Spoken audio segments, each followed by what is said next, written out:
रूस और यूक्रेन के बैटल ग्राउंड में सबसे बड़ी टक्कर हो रही है। राजधानी कीव में रूस के हमले का सबसे नया वीडियो सामने आया है। रूस और यूक्रेन के सैनिकों में जबरदस्त गोलीबारी हो रही है। ये फायरिंग नॉर्थ कीव के मिन्स्क में हो रही है। और इसके अलावा कीव के ओलोबान में भी फायरिंग का वीडियो सामने आया है और तस्वीरें आप देख रहे हैं। ये कीव के पास की तस्वीर है जहां पर फायरिंग की आवाज आपको सुनाई देगी।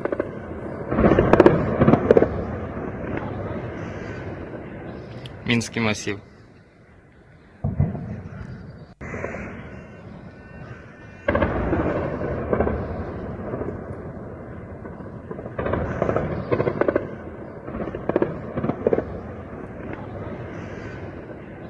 Минский массив.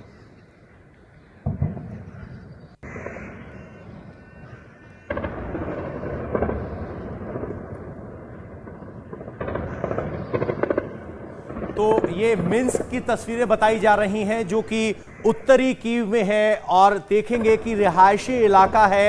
बड़ी बड़ी रिहायशी इमारतें हम देख पा रहे हैं। एकदम सन्नाटा है और सन्नाटे को चीरती हुई गोलीबारी की आवाज जो वहां के स्थानीय नागरिकों ने रिकॉर्ड की है और इस गोलीबारी की ये तस्वीरें हमारे तक पहुंची।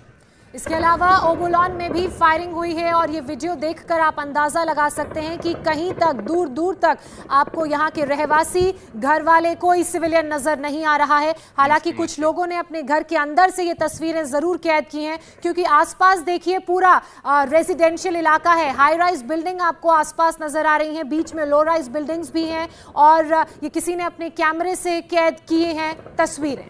और इन तस्वीरों में आप इस वक्त सुन पा रहे हैं आवाज, ये ऑटोमेटिक राइफल्स की आवाजें हैं जो लगातार बर्स्ट फायर कर रही हैं।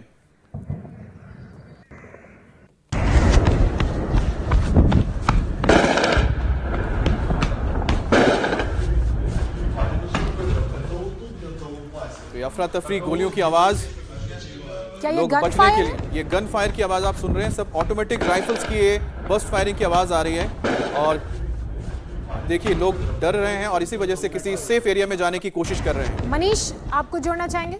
ये जब लगातार फायरिंग हुई तो उसके बाद सेफ पैसेज देखते हुए जो मुझे ऐसा लग रहा है तस्वीरें देखकर कि ये कोई मेट्रो स्टेशन या फिर वहाँ का कोई वैसा एरिया है जहाँ पे लोग एक साथ एक बल्क में वहाँ पे रुके हुए हैं और छुपे हुए हैं किसी अंदर ऐसी जगह पर, ताकि अगर कोई अटैक होता है, मिसाइल अटैक होता है तो उस पर कहीं से भी उनको नुकसान ना हो। इस तस्वीर में एक चीज साफ है कि जो शख्स इस वीडियो को रिकॉर्ड कर रहा है वही शख्स अंडर अटैक है, क्योंकि बहुत ही हड़बड़ी में ये भागते हुए वीडियो रिकॉर्ड किया हुआ है। वो झुककर भाग रहे हैं और आगे भी आप देखेंगे तो कुछ शख्स आपको छुपे हुए नजर आ रहे हैं। यानी साफ तौर पर फायरिंग से बचने की कोशिश के दौरान का वीडियो है। यानी जिस बिल्डिंग में या जिस स्थान पर ये शख्स मौजूद है वहां इन पर हमला किया जा रहा है। मतलब पवन, हर कोई यहाँ पर अपनी जान बचाने की कोशिश कर रहा है। ये किसी सिविलियन ने अपने फोन के कैमरा से वीडियो को रिकॉर्ड किया है और आसपास भी लोग दरवाजों के पीछे साइड में बैग टांगे हुए छिपे नजर आ रहे हैं। हो सकता है कि क्या ये कोई स्टोर हो सकता है कि कोई मेट्रो स्टेशन हो, क्योंकि लगातार हमने मेट्रो स्टेशन के अंदर से भी तस्वीरें देखी हैं जहां लोगों ने शेल्टर लिया हुआ है। लोगों की भारी भारी भीड़ मेट्रो स्टेशन के अंदर भी भरी हुई है। हालांकि इसके मेट्रो होने की संभावना इसलिए नहीं है क्योंकि सिविलियन एरियाज को अभी भी कॉन्फ्लिक्ट जोन में नहीं पाया गया है। कोलेट्रल डैमेज भले ही हो लेकिन उन्हीं बिल्डिंग्स को बिल्कुल। और इस वक्त की एक और बड़ी खबर आपको बता दें, कीव के वॉर जोन से अभी एक और बड़ी खबर आ रही है। कीव में 4 फ्रंट पर रूस और यूक्रेन की सेना आमने सामने युद्ध कर रही है। यूक्रेन की सेना रूस को आगे बढ़ने से रोक रही है। तो 4 ऐसे फ्रंट हैं जहां पर रूस की सेना और यूक्रेन की सेना सामने। एक कीव उसमें है जो राजधानी है, इसके अलावा खार्किव है जहां पर यह चल रहा है। तीसरी जगह है आपको बताते हैं मारियोपोलिस है और तीसरा है मेलिटोपोल। ये 4 ऐसी जगह है जहां पर लगातार लड़ाई चल रही है। लेकिन इससे ज्यादा जगहों पर भी खबरें आ रही है, लोगों आप तक पहुंचाएंगे। लेकिन 4 ऐसी जगह है जहां पर बड़े शहरों में इस वक्त आमने सामने यूक्रेन और रशिया की सेना। पवन, क्या माना जाए, संभवतः आज शाम तक फुल फ्लेजेडली रशिया की सेना कीव में कंट्रोल के साथ होगी? देखिए, राजधानी कीव में अगर 4 तरफ से हमला है और 4 तरफ से रूस की सेना यूक्रेन की सेना के सामने है तो आप समझ सकते हैं कि केंद्र बिंदु कीव है। वक्त कितना लगेगा वो अभी देखना होगा। जैसे कि मनीष बता रहे थे कि 72 घंटे का वक्त है, लेकिन अगर कीव गिरता है तो आप समझिए कि ये जंग अंतिम दौर में है और कम से कम यह कहा जा सकता है कि अगर चार तरफ से घेर लिया है तो लास्ट डिफेंस कहा जा सकता है यूक्रेन का अपनी राजधानी को बचाने के लिए। और अगर यह गिरता है तो आप समझिए कि फाइनल जी ये लास्ट नेल इन दी कुछ कॉफिन तस्वीरें बता होगा। देते हैं, वीडियो आ रही है ज्योत्सना, इस वीडियो को देखिए और आपसे में कतार देखिए और आप देखिए रशियन एक टैंक के से बाद ये। एक के बाद आप देखिए कि यहां पर कतारें आपको गाड़ी की नजर आ रही है। ये सब और सब रशियन फ्लीट है, इसमें रशियन आप ट्रक्स देख सकते हैं जिसमें उनका साजो सामान जा रहा है, इन्फेंट्री कॉम्बैट व्हीकल्स हैं और आर्मर्ड व्हीकल्स हैं।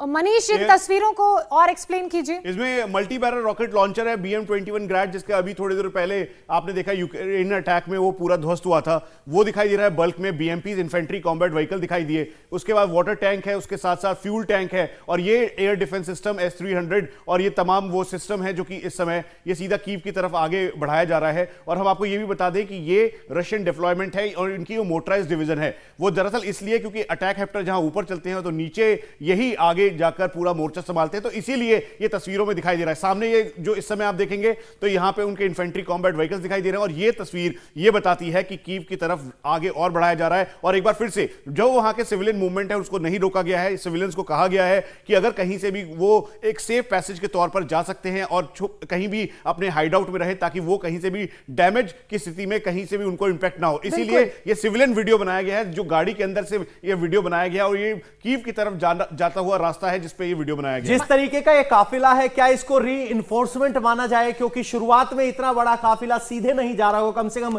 री-इन्फोर्समेंट के तहत जिस तरह का साजो सामान है, डिफेंस सिस्टम है, टैंक है, BMPs है, किस तरह से एनालाइज करेंगे? मैंने देखिए मैकेनाइज्ड कॉलम की मूवमेंट थी, यानी सबसे पहले हाइब्रिड वॉरफेयर के तहत रशियंस ने पूरा ब्लॉक किया, जैम किया और फिर उसके बाद अटैक हेप्टर मिसाइल्स और BM-21 ग्रैड का इस्तेमाल करते हुए लगातार फायर किया, जो पूरी लिथैलिटी के साथ कीव और उसके आसपास का एरिया है उसको कमजोर किया और कमजोर करने के बाद अपने जो फुट सोल्जर्स हैं, infantry combat vehicle, motorised division, उनको आगे बढ़ाया। इसीलिए टैंक्स भी अब रोड पर दिखाई दे रहे हैं, सिविल एरियाज में दिखाई दे रहे हैं। इन्फेंट्री कॉम्बैट व्हीकल और जो रशियन फोर्सेस के जवान हैं वो भी अपने पूरे इक्विपमेंट के साथ इस समय दिखाई दे रहे हैं। तो ये आप समझ लीजिए कि ये पूरे चारों तरफ से कीव की घेराबंदी है और कीव को घेरने के लिए चाहे खार्किव हो, फिर उसके बाद लोहांस्क, डोनेत्स्क, उसके बाद ओडिशा जहां को नेवल बेस था जिसको उड़ाया गया, और ये चारों तरफ से घेराबंदी कर बिल्कुल चारों तरफ से घेराबंदी की जा रही है, कीव के अंदर प्रवेश किया जा रहा है। इसी बीच एक और बड़ी खबर, रूस के टैंक पर सोवियत संघ का झंडा भी नजर आ रहा है। नोवा खाखोवका के करीब रूसी टैंक जो देखे गए उसमें USSR, United states Soviet Russian Republic का झंडा देखा गया है। तो यहां पर आपका मतलब समझ लीजिएगा USSR का झंडा है पवन, इसका मतलब साफ है कि ये खेल रहे हैं माइंड गेम। वो वहां पर तमाम वो लोग ये जो तस्वीर है, बिल्कुल ये टैंक में आप जो USSR के झंडे को जो देख रहे हैं ये माइंड गेम है, क्योंकि वहां पर जो बड़ी तादाद में लोग रहते हैं वो सोवियत को सपोर्ट करते थे और जो अलग हुए थे 1991 में यूक्रेन सोवियत से अलग हुआ था, कई लोग चाहते थे कि उसका हिस्सा रहे और यही वजह है कि एक सिंपैथी लेने के लिए और एक प्रोपेगेंडा को एक लेके ये लोग आगे चल रहे हैं। हमें नहीं भूलना चाहिए कि बार बार पुतिन पर आरोप लगाया जाता है कि वो इतिहास में उलझे हुए हैं, इतिहास को वापस लाना चाहते हैं और यह तस्वीर USSR का झंडा दिखाई देना उसी नैरेटिव को आगे बढ़ा रहा है, जिस तरह के इतिहास का वो जिक्र करते हुए नजर आए थे जब उन्होंने यूक्रेन पर हमले का ऐलान किया था और कहा था कि ये लेनिन का भी जिक्र किया और बाकी सब रेफरेंस दिए थे।